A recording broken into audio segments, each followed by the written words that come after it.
Hey everyone. We're starting exactly at 8 because we want to make sure we have all the time we need for the evening. So thank you everyone for coming. I'm Michal Becker, Eskenazi Becker. I'm the engagement coordinator at the Jewish Federation. And since I assume there are a few people here are not super familiar with the Jewish Federation, I'm just going to say one sentence. The Jewish Federation is the central voluntary communal organization of the Jewish community. And the topic of the evening is relevant to our work because it's very relevant to two important values, Jewish values. One is the value of education, and the second one is a Jewish value that kind of tells us to do our best or the best we can to make the world we're living in a little bit better. So thank you again for coming, and I want to thank our guests, Dr. Ricky Gibbs and Mary Knight, for willing to come here on Sunday evening, which, as we just said, it's not like an obvious request. And thank you, Ryan Balch, for willing to moderate this conversation. And since we're not like, I think not everyone is here, but we will be a big group. So please make sure that you stay muted. And if you have any question, just write it on the chat.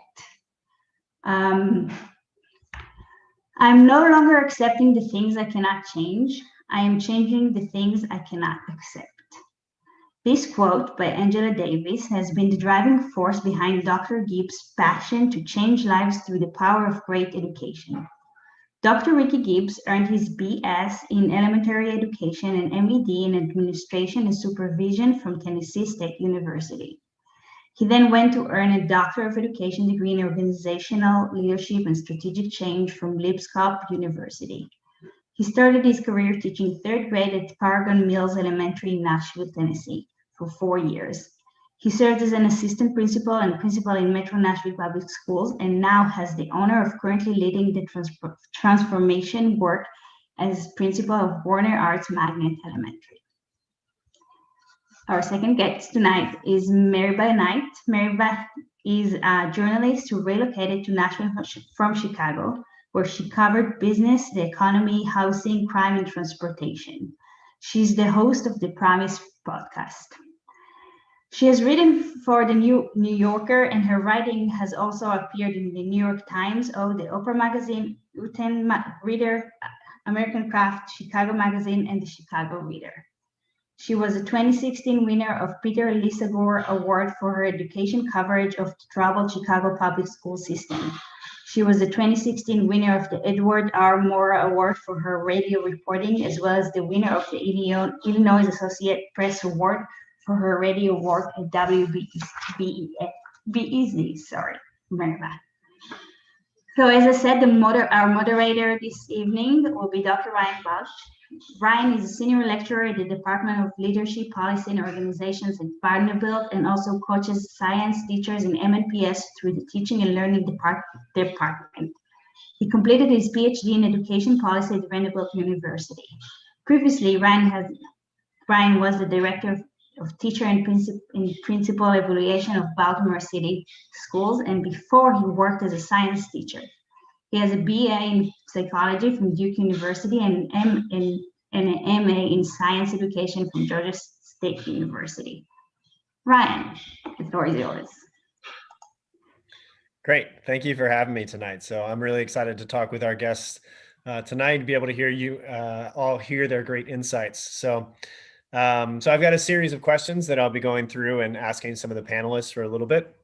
But we really want this to be a participatory type of conversation. So if you've got any questions you'd like to ask them or things that come up in parts of what they're saying, please just put that in the chat.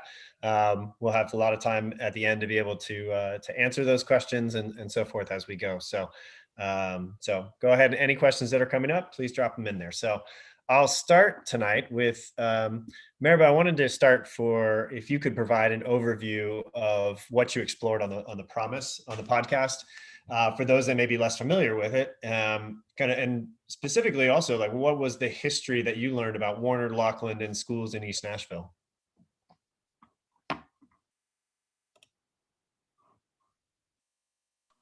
Let me first unmute myself. Hello. Thank you so much for having me. I'm really excited to be here, and I feel really honored to have been asked to do this. So the promise generally as a theme of both seasons is stories about inequality. And the second season, which is about education, it really explores this question of how two schools ended up the way that they are today, which is Warner Elementary and Lockland Elementary. I came to those two schools after reporting in the neighborhood for over a year during the first season. And the thing that struck me was I felt like what I saw around me was that children were living in the same neighborhood and attending very different schools based on their race and their socioeconomics. And Warner, when I started reporting or when I came across it, was over 90% Black and over 90% economically disadvantaged. And Lockland was coming up on 90% white and just 6% economically disadvantaged. And they're just over a mile apart. And so when I saw these two schools as a reporter that explores race and inequality, I was just completely dumbstruck. I thought, how do two schools end up looking like this in a neighborhood that is almost evenly split between Black and white residents? And so that was really the impetus. That was the question that I sought out in this season of the podcast. I spent the year following Warner as it worked to turn itself around with a federal grant through the Magnet Schools of America program, which part of that, or really the main goal of that, is to integrate the school by boosting it up, beefing it up with more resources, and trying to recruit white families to reduce the what they call subgroup isolation, which is just another word for segregation. And what did I learn? I learned that East Nashville is this really amazingly special neighborhood and holds kind of the keystone of the city's story of desegregation. I'm here in the present in the podcast, but we go back into history for 2 episodes where we learn that the beginning of Nashville's desegregation efforts started right in East Nashville when 20 Black families, one of them being the Kelly family, wanted to enroll in their neighborhood schools, which were white schools. They had been going across town to North Nashville to attend school, and they simply wanted to be able to walk to their school, and those schools were white. And when they tried to enroll in 1955, they were turned away, and they filed a lawsuit with the NAACP, along with NAACP against the Board of Education. And that ended up being a 43-year saga of the city working to resist desegregation as those families and the lawyers fought for it. So East Nashville is a fascinating neighborhood because there's so much things that are butting up against each other in terms of wealth and poverty and Black and white. And I saw, wow, that's been happening for decades, for more than half a century, because it was one of the kind of rare neighborhoods in Nashville that had Black and white residents that lived somewhat close to each other, close enough that there were schools that were white only schools next to where Black families lived. So it was a really fascinating exploration. I learned so much about the city, about its history, and about the power that white families have yielded in education from the very beginning. Great. Thank you so much. Ricky, the next question is for you. What reactions have you seen to the podcast, and what conversations have you had with people that listen to it? And kind of to go beyond that, has it inspired any change that you have seen? Yeah, perfect. Appreciate you, Ryan. And thank you all for having me. I tell everybody, anytime we can engage in community conversations, it's always an honor and privilege to be a part of it. So we've seen a lot of positive interactions since the airing of the podcast when we talk about not only community support and thinking about some of the local businesses. I have to give a quick shout out to Sky Blue Cafe and Lachlan Table, for how, two of the local businesses have just wrapped their arms around us, as well as Delgado Music, just finding ways to partner with local East Nashville businesses that, other than Sky Blue Cafe, that we, one, didn't necessarily know was in East Nashville, and two, had never interacted with. So we've been able to see positives that way. We've seen positives from just community members and potential families who the podcast, one, opened their eyes to not only the school, but some of the inequities of our community. And then just it gave those families a reason to not only give Warner a second look, or just some of them just give them a first look, and not even because they didn't know we actually existed. So it's been really interesting to deal with some of the positivity and how those interactions have happened.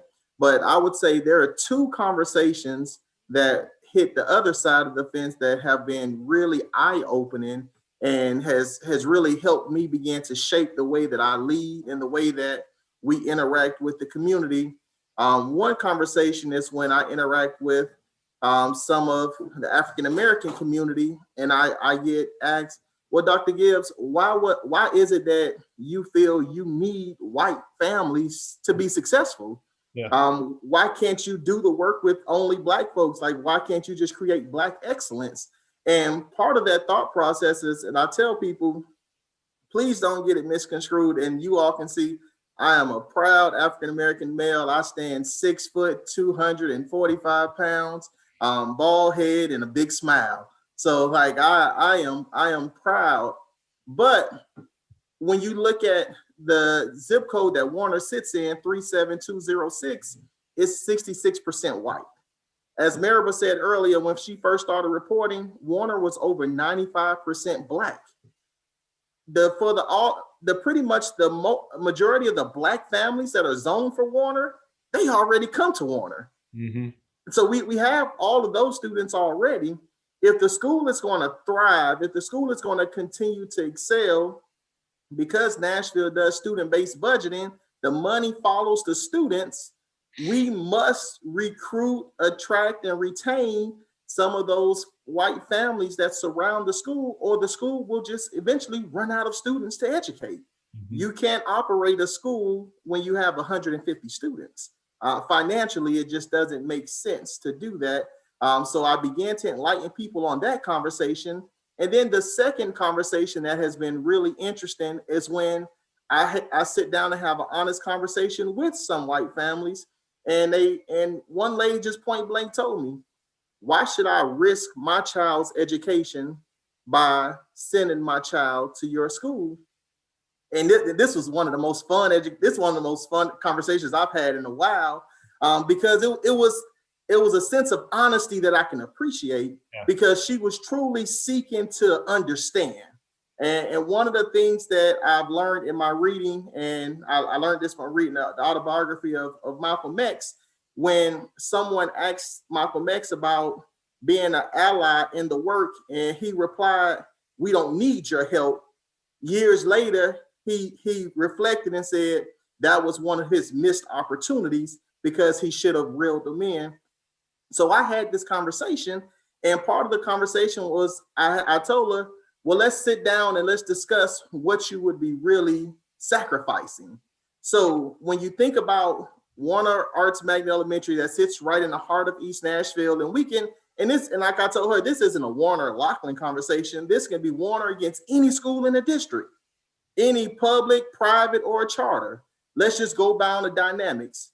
We have dynamic teachers that are veterans. So you're not talking about teachers that this is their first year teacher. You're talking about teachers that have won Blue Ribbon Awards, Teacher of the Year Awards, District Awards. So we have the academic instructors in place. We offer dance in a full dance studio that teaches ballet, hip hop, tumbling, as well as jazz. Does your elementary school do that? We offer Spanish. Does your elementary school do that? We offer guitar, Chinese drumming, drama, and an art club. Does your elementary school do that? We offer We offer strings, and our boys and girls can learn how to play the cello, the violin, as well as the bass. Does your elementary school do that? So when we started talking about just going down the list of offerings, what we really hit on at the end of that conversation was the only thing you're risking is letting your child go to school with minorities and families that are economically disadvantaged. So you're risking your child understanding that everybody in the world isn't privileged. Everybody in the world doesn't look exactly like me. That is the only thing you're risking if you send your child to a school that's like Warner. So through that conversation, man, it was a beautiful conversation. It's been one of the most impactful conversations that I've had. And she's already committed to send her baby to Warner for kindergarten for next year. So when we talk about, but you can't engage in those conversations without the reporting that Maribel has done in the promise, because if it wasn't for the reporting of the promise, I never get an opportunity to sit down and have that conversation. So that's kind of the feedback that I've had. And those are two conversations that are probably the most impactful conversations that I'll be keeping with me for years to come. Great. Thank you so much, Ricky. And this next question is for either of y'all. How unique are these cases, right? I mean, so how are unique have you seen in your investigation or exploration into education or personal experience about, the Laughlin and Warner situation in terms of demographic contrast and proximity together, either in Nashville or in other locations in education? How common is this situation? Oh, it's incredibly common. I mean, there's school districts all over the country that look exactly like Nashville. There are neighborhoods that look exactly like East Nashville. That was one of the things that I really wanted to communicate in the season, that and in a way it was really nice to have something like Nice White Parents come out right at the same time. Like, here we have the same thing happening in New York City, which so many people think of as kind of this like totally different animal. And it is, but it's also happening in other cities all over the country. There's been amazing reporting by Nicole Hannah-Jones at the New York Times Magazine, who really put this issue on the map, which was that she looked at all of these cities where these desegregation cases had been settled and how quickly the progress had been undone and how quickly schools went back to the same segregated look that they had, in the 60s. I mean, I'll never forget in the early 2000s when I read a New York Times Magazine story about in Mississippi how one school literally had a black prom and a white prom. Like, that was a real thing that was happening. This is happening all over the country. Nashville is no different than any other city. And these schools are a reflection of, a school system that was built on racial inequity. When public education started in this country, it was started as a segregated system. And so we will always be fighting against that. And so, it's unfortunately not an aberration at all. Great. So Ricky, I'll ask you this question for the next one. What actions do parents take, either intentionally or unintentionally, that contribute to schools that are racially isolated, like the situation we're seeing that was described in the podcast? Yeah. So when I think about actions, and I think about our implicit biases. We all have them. To say that you don't have an implicit bias one way or the other, you're being naive, because we all have them. Being ignorant of your biases is not okay. So that's what I tell people. It's you have to be aware, and that way you know how to adjust. So when I think about how parents play a role in intentional or unintentionally creating some of this, part of it happens with, I tell people, it's the lore of the story. We're all great storytellers, and me, I'm no exception. Part of my charm is that I'm a great storyteller. And what I've learned about telling stories and listening to people as I engage in conversations, nobody is concerned with the truth when the lie is more entertaining. Mm-hmm. So you have parents who create these narratives about schools that they've never been in. They have no intentions of going in, but if they can create this story about how awful this school is, it gives them the power and gives them the comfort and the reassurance to make a decision that they already want to make, but they just need something to say, okay, this is why I'm making this decision. So they'll hear a story about a school, and we all know stories. There's probably some truth in it, but somebody has over exaggerated just to make it sound a little better. But they'll hear it and then they'll tell it to somebody else, who in turn tell it to somebody else.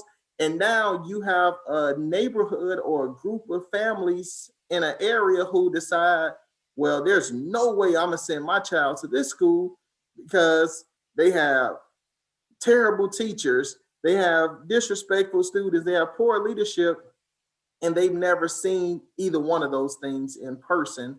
So one of the ways that I tell people how it creates this divide, this gap, is because people are taking false narratives and they're just running with them. But again, nobody cares about the truth when the lie is more entertaining.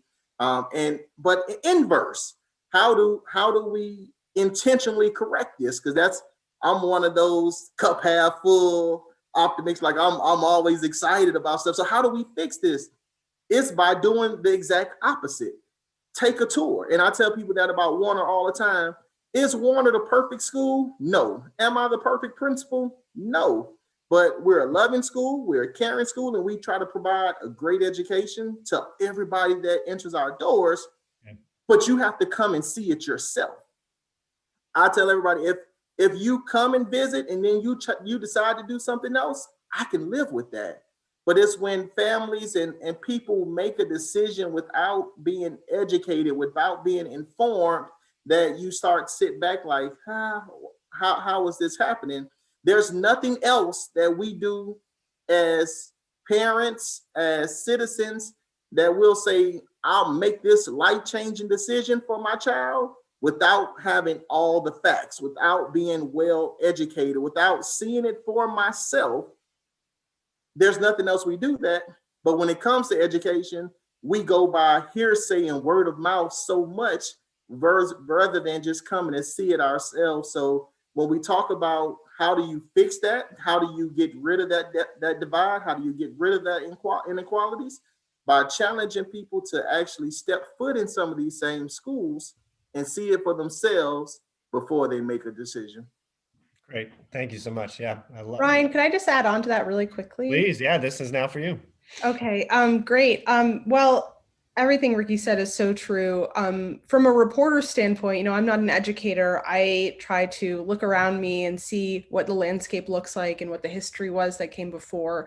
And one of the things that I was most struck by, well, two things. So one, on a very kind of like present, real note, there is so much kind of among white families in East Nashville, there is so much kind of momentum toward Lockland. I mean, there were many people that really considered it their zoned school, even though it actually wasn't their zoned school.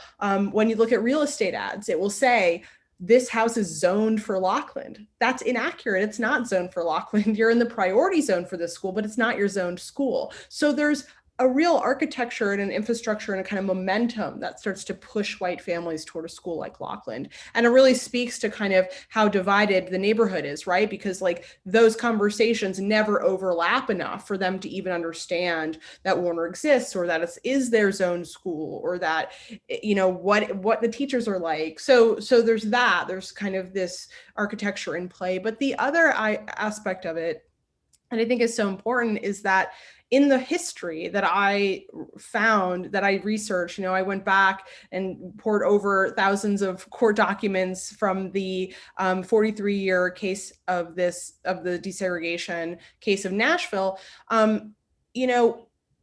white families were always threatening to flee, and then they did flee, and then the district went after them, and it really pulled the rug out from under the progress, because white families were so steadfastly against integration. And it happened in multiple kind of rounds, as court orders would come in, as busing, the first court order around busing, a whole group of white families fled, and they fled to the fringes of the city where that was exempt from the busing order. And then the plaintiffs had a victory in the mid 80s where it was going to include the entire county, and then more fled out of the county. And so white families have always had this outsized kind of power, it's kind of the tail wagging the dog here. And when you look at how the district has catered to those families to try to keep them, they have a name for it. It's called recapturing. To get those families, they bent over backwards. And I think a very simple and kind of momentous moment for me in my reporting was when I asked the district for a very simple set of statistics, which was, in the boundaries of East Nashville, how many schools are there? How many elementary students are there? And how many elementary spots are there for students? There are so many schools in East Nashville. There are almost 3,000 more spots than there are kids. So that was a moment for me where I said, someone is being set up to fail. Some school is being set up to fail. Is Warner it? Possibly, because there's literally not enough kids to go around, because so many different kinds of schools have popped up, because so many versions of public education have popped up. And it's not an anti-choice thing that I'm saying. I'm just saying there is too much choice. And there's so much choice that there's literally not enough kids to go around. And when you have a student-based budgeting model like Nashville does, it means that you're setting some schools up to fail. Great, thank you. It's interesting. You talked, both of you have talked about like, what are these, the potentially some of the choices, and Ricky, you really kind of spoke a lot to some of the bias about the narratives that we're going towards this. So I'm curious to hear what, most people in East Nashville would like to say that they're against segregated schools, right? But then they do many of the things. They tell the stories. They push the narrative that you just described. So what are parents telling themselves that allows them to really kind of justify these actions? Like, what do you think is the primary thought that's happening when you hold this, I do not like segregated schools, maybe I consider myself a progressive in that area, but I'm taking actions. How does that all sit? This is for either Maribel or Ricky. So I'll start, Maribel, and then you can obviously jump in. And it's funny. Me and Maribel had this exact same conversation, and I had one of my "if you build it, they will come" type monologues, and it's one that and Maribel knows, and she has me on tape saying it. I don't blame families who made choices in years past. Warner has come a long way, and there's no way to hide that conversation, because it's part of the story. It's part of the excitement of where we've come from. There was a time when Warner had back-to-back years that multiple teachers quit in the middle of a school year, and students were left to learn from subs for half the school year. Who would want to send their child and put their child in that predicament? I can understand that. As an educator, I get that. There was once a time where, discipline was running rampant and students were getting suspended from school, being disrespectful to adults. There was a bit of chaos. I can understand if you said that was your reasoning because you wanted something else for your child. I get those things in years past. But when you look at the reality of now, and those things don't exist because we put structures and supports in place that help mitigate the level of trauma, mitigate the levels of anxiety that students have. And we've given them the structures and supports to be successful. Then you have to ask yourself as a parent, now that you don't have those things, because back, a couple years ago, that was justification, and rightfully so. That it's hard to argue with somebody, but now it's hard to find that same level of justification, and like you just have to have that honest conversation. I tell people it's not the most politically correct thing to say, but you have to have that honest conversation and say, I don't want my child going to school with poor minorities. Like that's the conversation.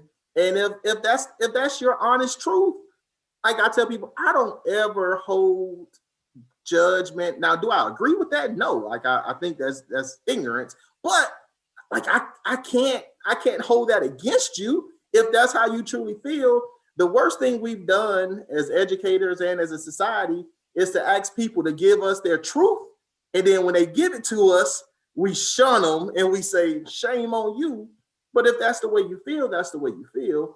But to have that conversation now, like we've taken those things off the table. So that's the only reason why you wouldn't do it, unless, if you want your child to have a religious upbringing and things of that nature in private schools. I totally get it. So part of it is just having those honest conversations with people. But families have had the excuses or reasons to make that decision in years past, but that's no longer the case. Now it's a different kind of story that they need to be able to hit that reality with. So, Merva, did you want to speak to that? Yeah. I think, from my perspective as a reporter, one of the most profound things that I witnessed was that somewhere along the way, as we try to do the very best for all of our children, we all want the best for our children. I'm a mother. I know I do everything I can for my son, but we've forgotten that public education is public education. It's not a private good, it's a public good, and that it takes stakeholders to make it work. As we've tried to apply some kind of free market or economics 101 policy to public education by allowing, the survival of the fittest or competition to weed out the weak, ones, it doesn't work like that, because everybody has to say, I'm going to work together to make this the best system possible for my child and every other child.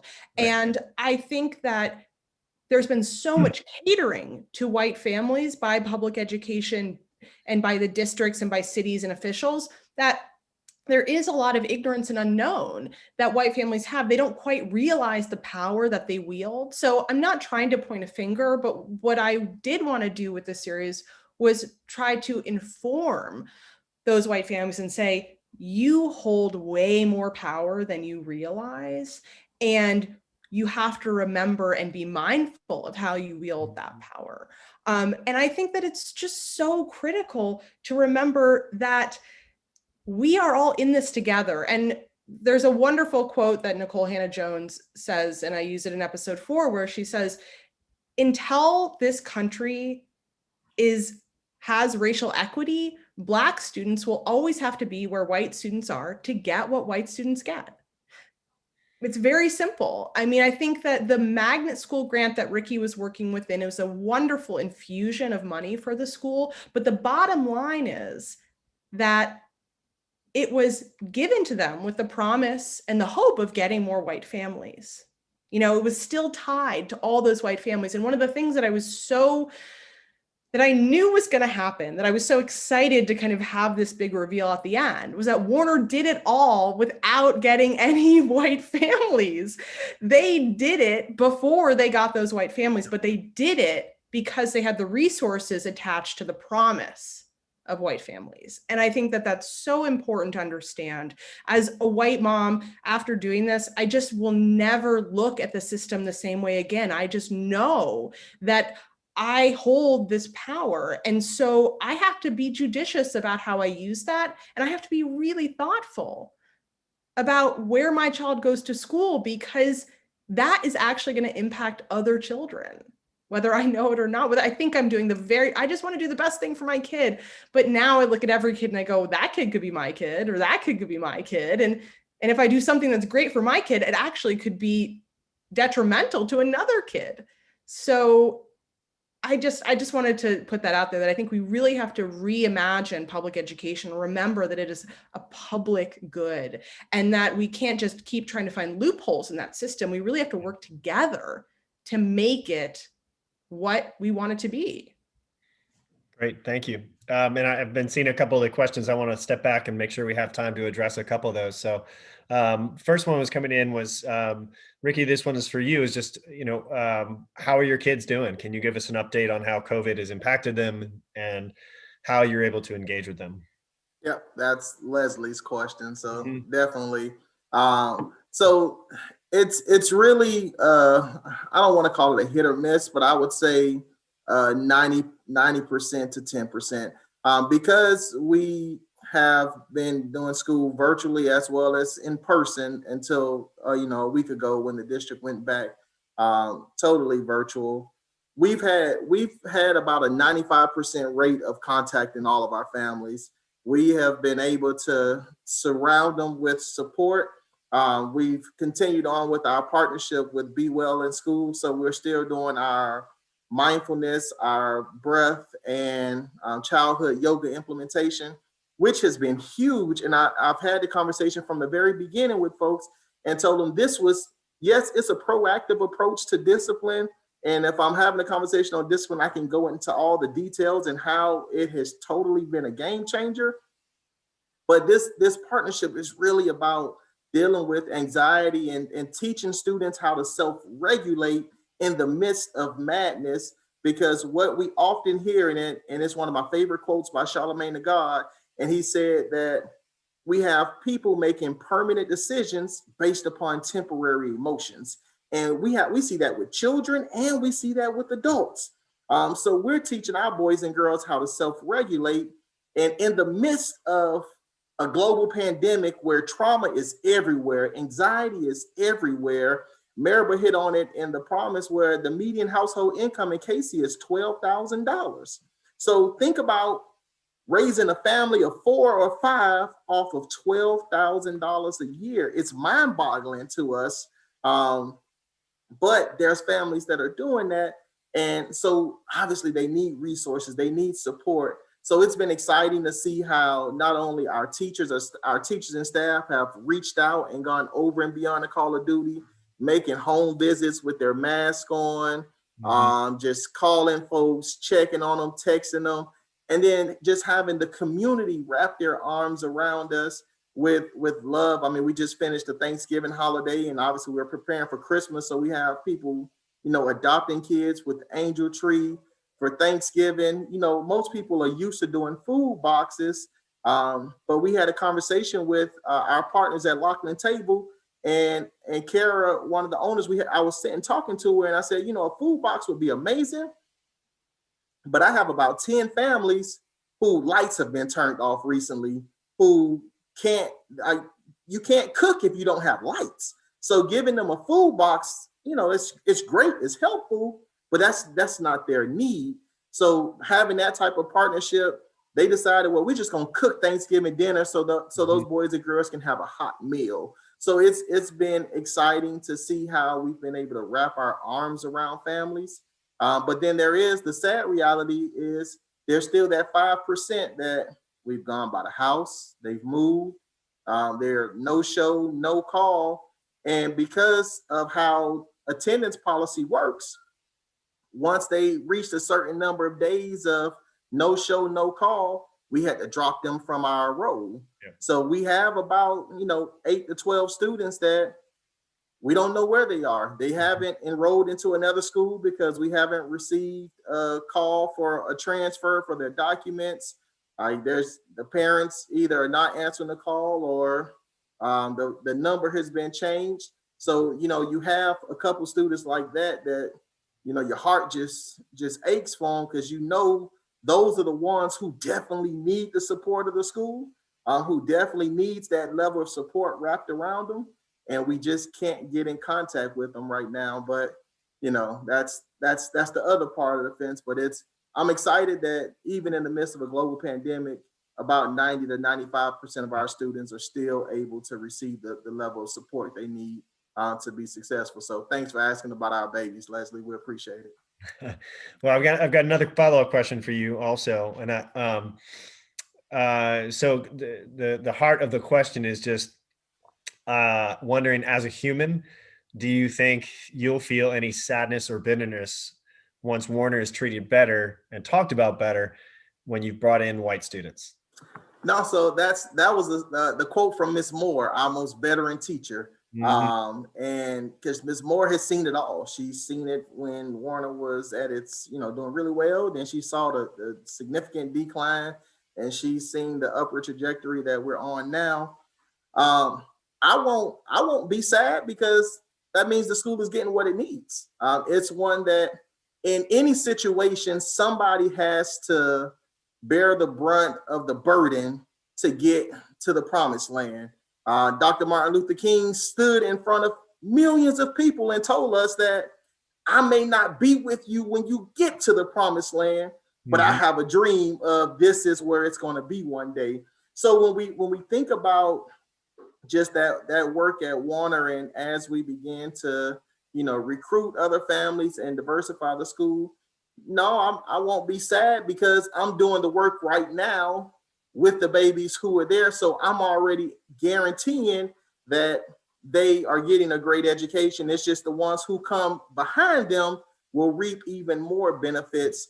The exciting part is, even with just our babies from Casey that were in third and fourth grade, or second, third, and fourth grade last year, we proved to everybody that they can do it, because on the MAP assessment, the measurement of academic progress that the district take, we were one of 12 schools that hit the district goal in literacy and numeracy for elementary and middle school. And you're talking about almost out of 100 schools, only 12 schools hit it in literacy and numeracy. And we were actually the number one school in the entire district in numeracy at 78.9%. So we're excited, because we're digging into the work now, and we already see it. But if the school is truly going to thrive, if the school is going to truly be a reflection of the East Nashville community that it sits in the heart of, I tell everybody, it's not a replacement model that we're after. I want to keep all my babies from Casey, because they deserve a great education. I don't want them going nowhere else, because the next person may not love them as much as I do. So I want them to stay with us and get a great education. But I also want them to understand everybody in this world doesn't live in poverty. Everybody doesn't live with concrete walls. I want them to meet and interact with boys and girls that don't look like them, whose families have a different economic status than they do, because ultimately when they get out into the real world, they're going to have to learn how to interact with people that don't look like them, don't talk like them, don't believe as they do, don't love as they do. And that's what we're ultimately trying to get them ready for. Yeah, and that bears out too. I mean, the research will tell us that people that are attending schools with more desegregated schools tend to choose jobs in the future, and neighborhoods in the future that reflect a greater level of diversity too. From some of that comfort. Can I just add on to that quickly, Ryan? Yeah, please. I just from my perspective, I think that one of the, there are families in the promise, like the Wood family. There are a number of them at Warner that are white families that have come, that are doing this work so mindfully, so thoughtfully. It is a really under-enrolled school. It could have twice as many kids. There is plenty of room for lots of white families to come there, but we have to do it mindfully. We have to do it mindfully. I mean, I think I'll never forget when I talked to one of the founders of Lockland, and, this was a group of very progressive parents in the early 2000s who wanted to build a new school that was going to serve their kids in the neighborhood, that their kids could walk to, but underneath all of that was this weird feeling that I got that they didn't want to send their kids to those neighborhood schools, but they were all very progressive, really thoughtful, smart people. But I'll never forget, I had a conversation with one of the founders, and he said, the secret sauce of Lockland was that we got to build it from scratch. And I never forgot that, because to me, that's one of the big things. We have to meet schools where they are.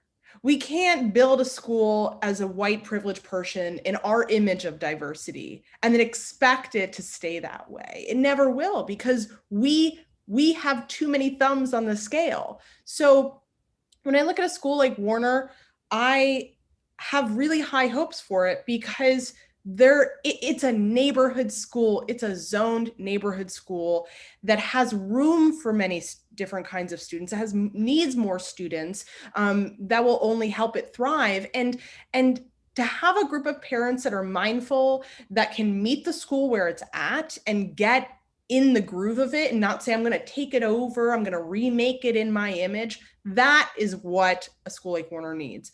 And then the second part of that is that more principals need to be like Ricky Gibbs. Gibbs understands his students in a way that so many other people don't. I mean, Ricky came from poverty. Ricky grew up in neighborhoods like a lot of the kids that come from Casey, and he went to schools with kids that looked only like him. So he will always fundamentally get those kids and know how to talk to those kids, and those kids will feel comfortable and welcome in that school. And I can't say the same thing for Laughlin. I heard a lot of Black families who said, that's not a school for me. Why? I go and I don't see people that look like me. So it's a really delicate balancing act, but I think it can be done. And I think a big part of it is self-awareness and just mindfulness and cultivating the talent that can talk to the students that you want to keep and that you know need to feel loved and need to be supported in a way that other students might not. Like, it's just this kind of like delicate dance that you have to do. And Ricky's really remarkable at it. Yeah. We need a lot more Rickies, definitely. So a question that was coming in. So what are some of the city's policies, whether MMPS or the city, that continue to encourage school segregation that is exemplified by these two schools? I can take that.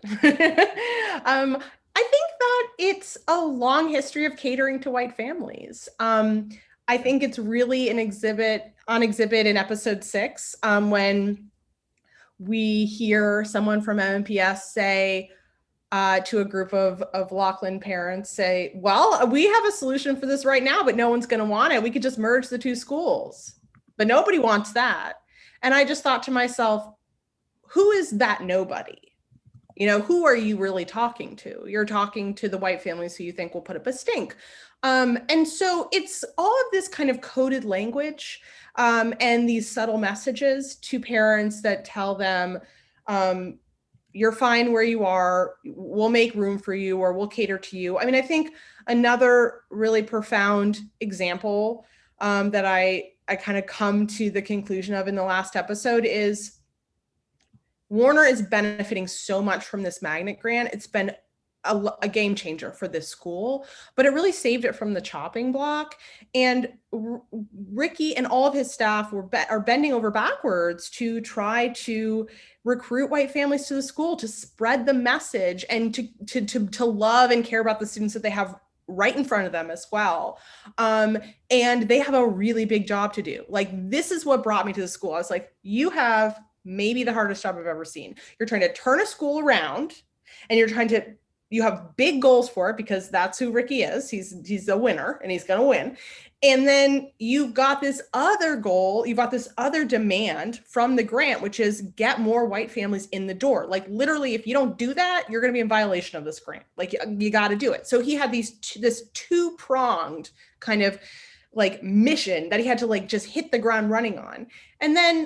And his school at that point, 90% Black, 92% economically disadvantaged. And then I turned to Laughlin, which is a blue ribbon school. It's doing amazingly well academically, but it's just as racially isolated, and it's just as economically isolated. And it is, from a reporter standpoint, when I tried to kind of probe that, when I try to understand that, it is a sacred cow. It is, don't touch that. That school's fine. We don't want to mess with that. It's not broken. And I'm thinking, it looks broken to me. There's something broken here. It's not working as it should for a public school. And so I think just even in that, right? Even in We've got one school that's bending over backwards, doing everything they can to integrate, and another school that's literally the exact same demographics in the other direction is being held up as this, don't touch it, don't mess with it, it's fine. And so that, to me, was a very clear signal from the district of what their priorities were. Yeah, yeah. And that resonates a lot with what you were saying about some of the other scenarios across the country too. So well, that's not unique. So I want to get to the next question, which is, how do you address white families? And this, Ricky, is probably a question for you about coming to your school. How do you address white families concerned they'll be the only ones if they choose your school? And then the opposite side of that, are you concerned that white families may flood your school trying to fix it, potentially ostracizing Black families who have been loyal to the school and work to improve the school over the years? Yeah, so part of the exciting part is the process has already started with the integration. So quick numbers, Warner was projected for 197 students. And obviously in the middle of a global pandemic, people would expect that the numbers will go down. As of Friday, we're at 237 students. So we have grown almost 40 students, and it was at the 40 day of school count that we actually hired 2 extra teachers because our classes were overcrowded. We had the good part of recruitment and the excitement, people enrolling, but the bad part is that when they enroll out the projections, you have oversized classrooms until we can adjust. So the students have already started enrolling, so families don't have to worry about, will my child be the only one?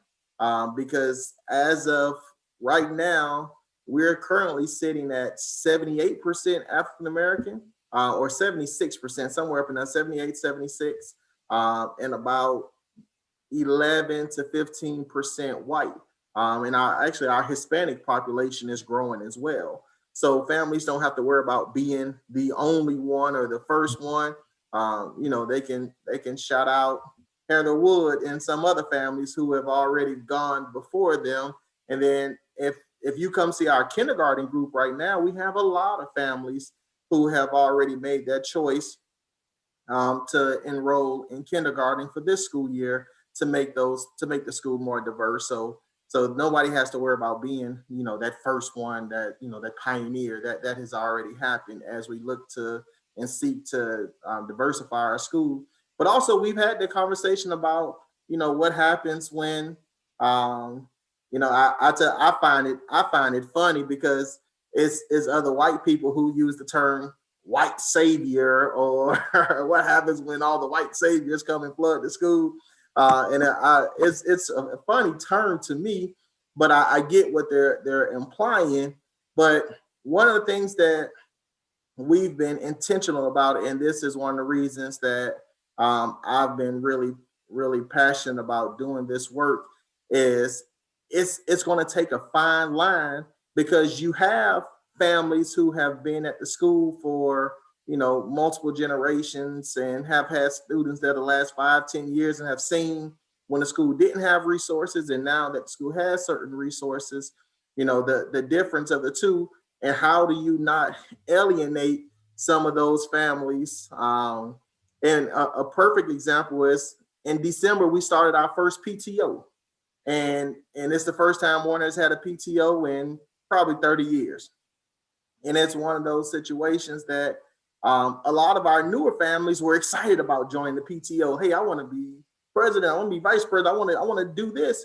And I sit down and had a real honest conversation with our team and said, hey, this is great that, a lot of our new families are super excited about PTO, but we must have someone on the PTO board who has had children here for multiple years, who can be that connector to the Casey community, can be that connector to families that have been here, so that our families don't feel disenfranchised. You have a whole community that already feels forgotten about that's in that Casey area, because Nashville is booming, Nashville is gentrifying, and they have been getting displaced.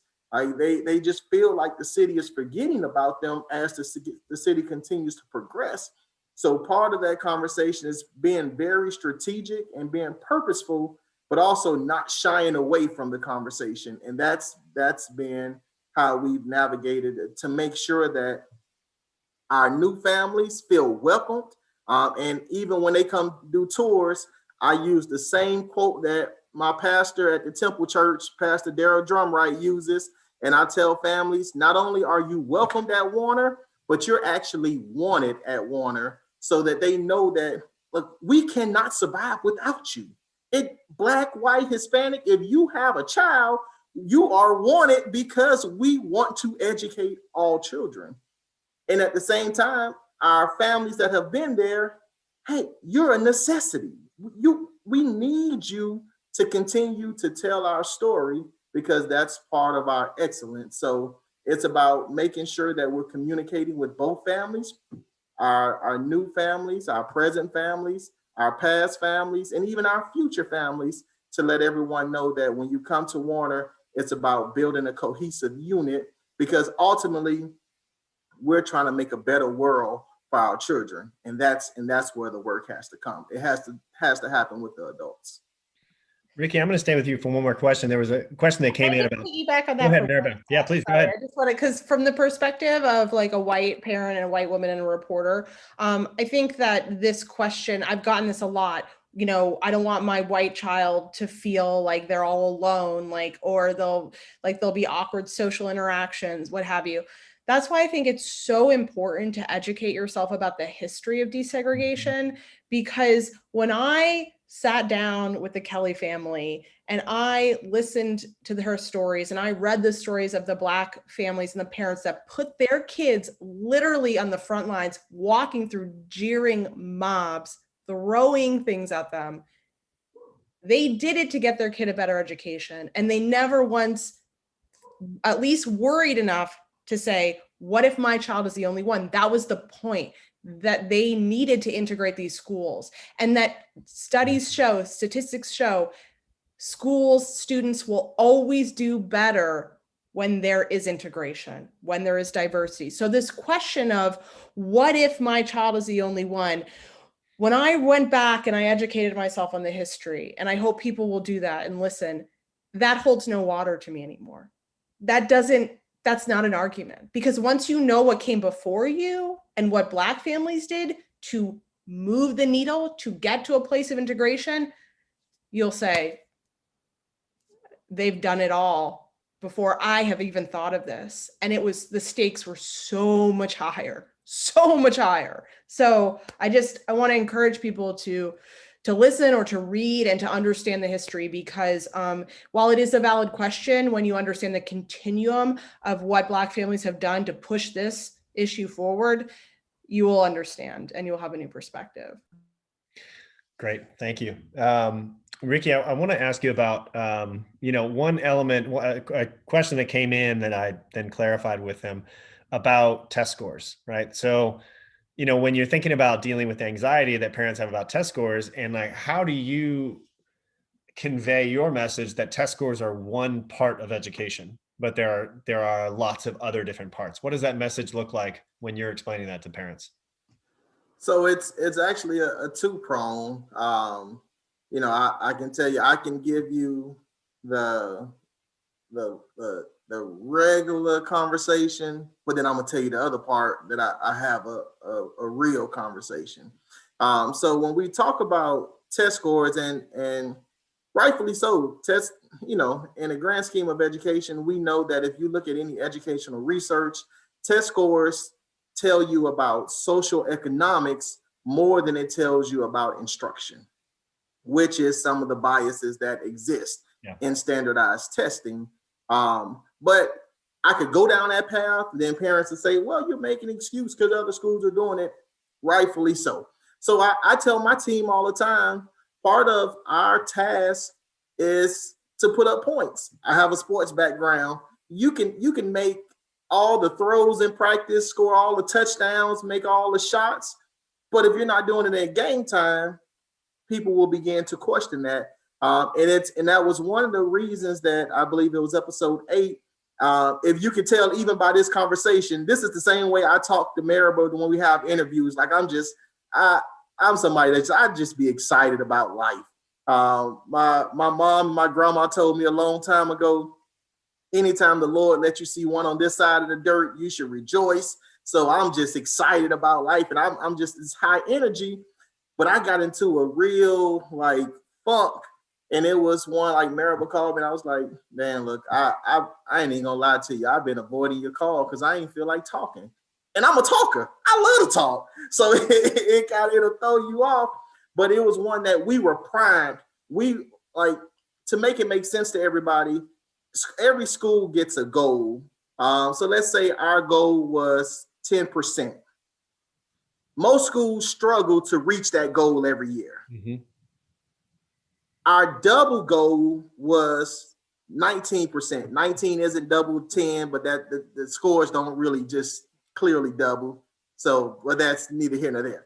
But the double goal was 19%. And it's unheard of for schools in the state of Tennessee to reach their double AMO, that double goal. We were on track to double the double AMO. So we were on track from going at a 9.7% success rate to being on track for a 46% success rate. Mm-hmm. At 46%, we would have gone from being in the bottom 5% of the state to the top 15% of the state. And all the projectors were showing us the same number. So when I say we were excited, like when we had the tornado and the start of COVID, I was like, man, send the kids to school anyway. Just let us take this test so we can put these numbers up.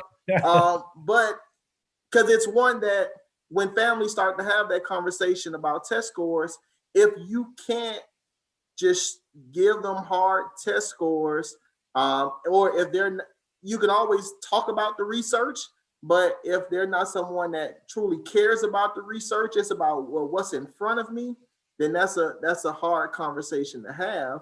So it's about really trying to find ways. And then now I just talk about other data points that show on average in the state of Tennessee, we use, if you follow schools, you hear people say TVOS. Educators, we love our acronyms. So TVOS is just the Tennessee Value Added Accountability System. So basically TVOS measures how well a school is growing students. So it doesn't matter if you're in the 7th grade, but reading on the 1st grade level. It's not saying that you have to be at the 8th grade level at the end of 7th grade, but you should be growing at an accelerated pace. So TVOS measures that. I can show you data that shows on average it's great if a school grows 1 year. For the last 2 years, Warner has grown 5.7 years. So we're talking about we're outpacing pretty much every school in the state. There's a document that came from the Department of Education that has just a bunch of dots on it. And you see Warner sitting out in a corner by itself because there's no school that has the level of economically disadvantaged students we have that's growing at the rate that we're growing. And even if you look at schools that don't have that kind of economically disadvantage, they're still not growing at that rate. So I began to have that conversation. But the true reality is we know through research that those test scores talks to you more about social economics, but research is also clear. If you put a great teacher in front of a student, nothing else matters. Social economics doesn't matter. Parental support doesn't matter. None of that matters if a child has a great teacher in front of them. So that's been our strategy. Let's take every excuse off the table. Social economics, if you're hungry, we're going to give you food because ultimately we're going to put a great teacher in front of you. And now we're going to see how the outcomes come out. Thank you. And I know we are at the end of our time here, so I know there are a lot of questions that we still were not able to get to in the chat. We'll try to answer as many as we can in the chat. But let me leave one thing. If you could have parents take one specific action after this session, what would it be? Or community, you want to go first? Not even just parents or community members. I'll let Maribel go first and I'll bring it home. One thing Oh gosh. One specific action. Go visit your zoned school. Great. And read a few books. Yeah, I would say that the book, if you want to know a lot about the history of desegregation, you referenced it in your podcast, but The Making of the Unequal Metropolis. It's a doozy to get through, but if you can, it is incredible history that gives you a lot of context about Nashville as well. So, Ricky, what would you like to leave us with? All right. So Maribel obviously took mine of visiting school. I think it's just huge. You can't make a decision without actually visiting. But then I would also say help control the narrative. Oftentimes our schools are put at a disadvantage because we are telling that negative narrative in our communities. Again, I'll remind you, nobody cares about the truth when the lie is more entertaining. So why tell that exciting lie when you can, once you take Maribel's suggestion and go visit the school and see all of the amazing things that are happening in our public schools, then you go and share that tale. So you can start with Maribel and then you can finish with me. You go visit the school and then you tell a friend who will tell a friend. It doesn't matter. And I tell people that want to come visit Warner all the time, I don't care if you have school-age children. You can be a grandma. They can call you Nana, Papa, Big Mama, Big Daddy, or you can be, Auntie Beth. That it don't matter. Just come visit because you're gonna tell somebody, and that somebody will tell somebody who has a child who will then give the school a second look. So I always start with visiting your neighborhood schools, but then once you see those amazing things, don't feel like you got to keep that secret to yourself. Share. And as you share, others will share. And then when people start hearing about our schools, they'll view our schools in a different light as we continue to dig into this work. Well, thank you both. Ricky, thank you for just the incredible work that you're doing. And I can say for all the folks on the call, this is how Ricky is on every single conversation, because he and I get to work together on the Educators Cooperative together, which is wonderful. So it is true. And Maribel, thank you so much also for your work and shining a light on great work and also what direction and how far we do still the work we have left remaining. So thank you both for your work in contributing to public education. So, Mikhail, I'll turn it back over to you. Sorry for being silent. It was fascinating. Thank you, Maribel. Thank you. Can you see me? I don't know. Yep. Yeah. All right. Thank you, Maribel. Thank you, Ricky. And thank you, Ryan. That was amazing. I know we still have a lot of questions. I might send it to you guys on email and see if you can answer them. And yes, thank you everyone for joining us in this late hour on Sunday night. And I hope to see you again. Bye.